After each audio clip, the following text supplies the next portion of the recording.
13.5। ये 13.5 पढ़ने से पहले हमें 13.4 आनी चाहिए। तो इस 13.4 का पहले एक कथन बताता हूँ और उसको नॉर्मली इधर समझाता हूँ। 13.4 थ्योरम ये कहती है कि मान लीजिए कोई एक सर्किल है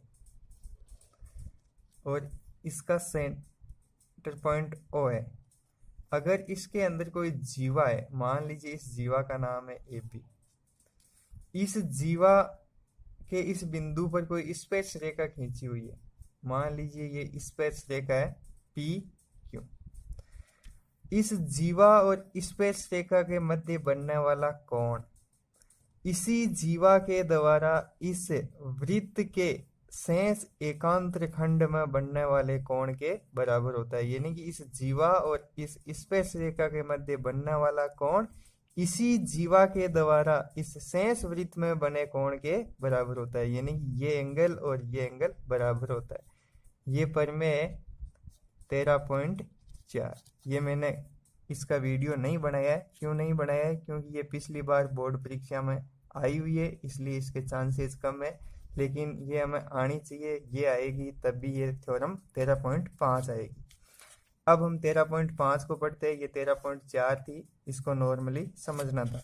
अब 13.5 देखिए, इसका कथन दे रखा है, यदि वृत्त की जीवा के एक सिरे पर एक ऐसी रेखा खींची जाती है कि जीवा द्वारा उसके साथ बना कोण उसके एकांतर वृत्त खंड में जीवा द्वारा बनाए कोण के बराबर हो, तो वह रेखा वृत्त की स्पर्श रेखा होती है। ये हमें प्रूव करना है। विलोम है 13.4 का। 13.4 तो ये बता रही थी कोण बराबर होता है यदि स्पर्श रेखा है तो, और 13.5 ये कहती है कि यदि कोण बराबर है तो सिद्ध कीजिए कि वो स्पर्श रेखा है। तो देखिएगा, हम सबसे पहले चित्र बनाते हैं। मान लीजिए ये कोई सर्किल है, इसका केंद्र बिंदु O है। मान लीजिए इसकी कोई जीवा है, ये किधर भी बना सकते हैं। मान लीजिए ये जीवा है AB।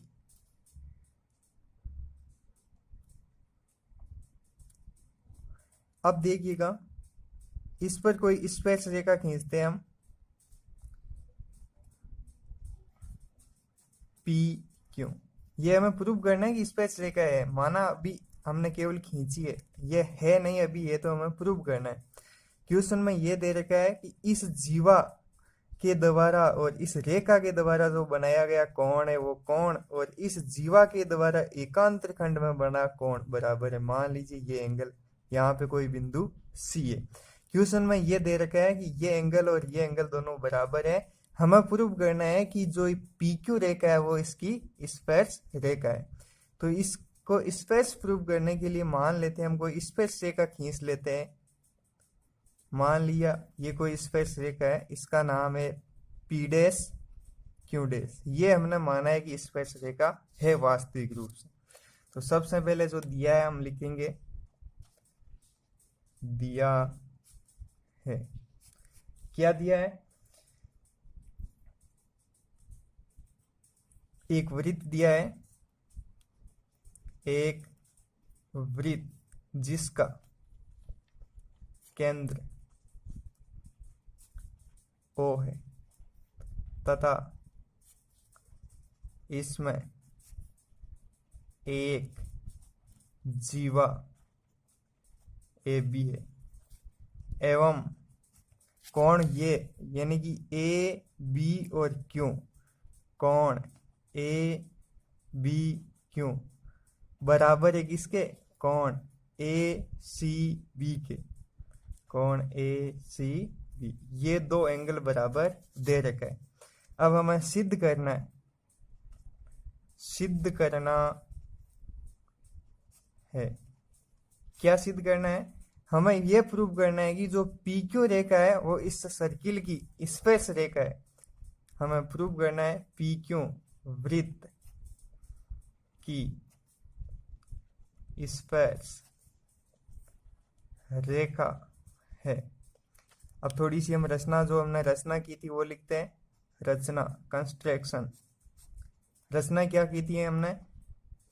P', Q', एक स्पर्श रेखा खींची। ये हमने क्या की थी, रचना की थी। अब हम लिखेंगे उपपत्ति। सबसे पहले जो हमने दिया है वो लिखेंगे। क्या दिया है कि कोण ए बी क्यू, यानी कि कोण ए बी और क्यू, ये एंगल बराबर दे रखा है। कोण ए बी क्यू बराबर है कोण ए सी बी। इक्वेशन नंबर 1 दे देंगे इसको, और हम कारण लिख देंगे इसका, दिया है। अब देखिएगा, थ्योरम 13.4 के अनुसार हम लिखेंगे, हमने अभी माना है कि पी डैश क्यू डैश इसकी स्पर्श रेखा है। स्पर्श रेखा है तो स्पर्श रेखा और जीवा के मध्य बनने वाला कोण, ये कोण हो जाएगा पूरा। ये एंगल और एकांत खंड में बना एंगल बराबर होता है, थ्योरम पढ़ी थी हमने। तो हम लिखेंगे कोण ए बी क्यू डैश बराबर हो जाएगा कोण ए सी बी। इक्वेशन नंबर 2 दे देंगे इसको। ये क्यों हो जाएगा, कारण है प्रमेय 13.4 से। अब देखिएगा समीकरण 1 और 2 के अनुरूप देखिएगा, ए सी बी ये वाला पार्ट और ये वाला पार्ट दोनों सेम है, और ये दोनों बराबर है, तो ये वाले भाग भी दोनों बराबर होंगे। तो हम लिख सकते हैं कोण ए बी क्यू बराबर हो जाएगा कोण ए बी क्यू डैश। इसको दे देंगे इक्वेशन नंबर 3। ठीक है, यहां तक कोई दिक्कत है? अब देखिएगा इसको क्यों हुआ ये बराबर, हम लिख देंगे समीकरण 1 व 2 से हुआ। अब देखिएगा कोण, इसको हम क्या लिख सकते हैं, ए बी क्यू डैश को क्या लिख सकते हैं, हम लिख सकते हैं कोण ए बी क्यू डैश बराबर, यानी कि ए बी क्यू डैश ये पूरा वाला एंगल है, तो इसको हम ऐसे लिख सकते हैं A B Q plus Q B Q dash, यानी कि ये वाला एंगल और ये वाला एंगल दोनों को जोड़ के लिख सकते हैं। तो यहाँ पे हम लिख देंगे ए बी क्यू बराबर प्लस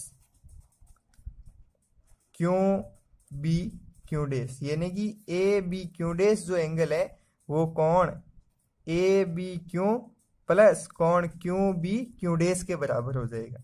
अब देखिएगा ए बी क्यू डैश किसके बराबर है, ए बी क्यू के बराबर है, और अगर बराबर नहीं है तो भी हम देखिएगा इस क्यू बी क्यू डैश को क्या करेंगे, इधर शिफ्ट कर देंगे, यानी कि ये हो जाएगा ए बी क्यू डैश बराबर कोण ए बी क्यू। अब देखिएगा कोण ए बी क्यू और कोण ए बी क्यू डैश दोनों बराबर है, तो ए बी क्यू डैश की जगह ए बी क्यू की जगह हम क्या लिख सकते हैं, ए बी क्यू डैश लिख सकते हैं समीकरण 3 से। तो देखिएगा एक बार इसको जैसा का जैसा लिखते हैं, प्लस कोण क्यू बी क्यू डैश। अब हम लिखेंगे कोण ए बी क्यू डैश बराबर, अब देखिएगा समीकरण 3 के अंदर कोण ए बी क्यू किसके बराबर है, कोण ए बी क्यू डैश के बराबर है, तो कोण ए बी क्यू की जगह हम क्या लिख सकते हैं, कोण ए बी क्यू डैश लिख सकते हैं। तो इसकी जगह हम लिखेंगे कोण ए बी क्यू डैश, तो कोण A B Q dash plus कोण क्यू बी क्यू डैश। क्यों लिखा, क्योंकि समीकरण 3 से मान रखने पर अब देखिएगा इसको इधर भेज देंगे, तो ये हो जाएगा कोण ए बी क्यू डैश, इधर आएगा माइनस का हो जाएगा ये एंगल, तो ये हो जाएगा माइनस का ए बी क्यू डैश बराबर ये इधर बचा कोण क्यू बी क्यू डैश। ये दोनों कैंसिल आउट हो जाएगा, इधर क्या बचेगा 0, तो ये हो जाएगा कोण क्यू बी क्यू डैश। अब कोण क्यू बी क्यू डैश का मान कितना आ गया, 0 आ गया। इधर देखिए चित्र के अंदर क्यू बी क्यू डैश इसका मान कितना आ रहा है, 0 डिग्री आ रहा है। इसका मतलब क्या हुआ, 0 डिग्री आ रहा है तो यहाँ पे कोई एंगल है ही नहीं। इसका मतलब ये हुआ कि जो पी डैश क्यू डैश रेखा है वो कोई रेखा है ही नहीं, वो इसी रेखा के ऊपर है, संपाती है। दोनों पी क्यू और पी डैश क्यू डैश दोनों एक ही जगह स्थित है, यानी कि दोनों रेखाएं क्या है, संपाती है। तो इसका मतलब क्या हुआ, हमने माना था कि पी डैश क्यू डैश स्पर्श रेखा है, अगर पी डैश क्यू डैश स्पर्श रेखा है और पी क्यू और पी डैश क्यू डैश दोनों संपाती है तो पी क्यू भी इस वृत्त की क्या हो जाएगी, स्पर्श रेखा हो जाएगी। हम लिख सकते हैं अतः रेखा पी क्यू व पी डैश क्यू डैश संपाती है, अतः रेखा पी क्यू वृत्त की स्पर्श रेखा है। यही हमें क्या करना था, प्रूव करना था। हेंस प्रूव इति सीदम। Thank you.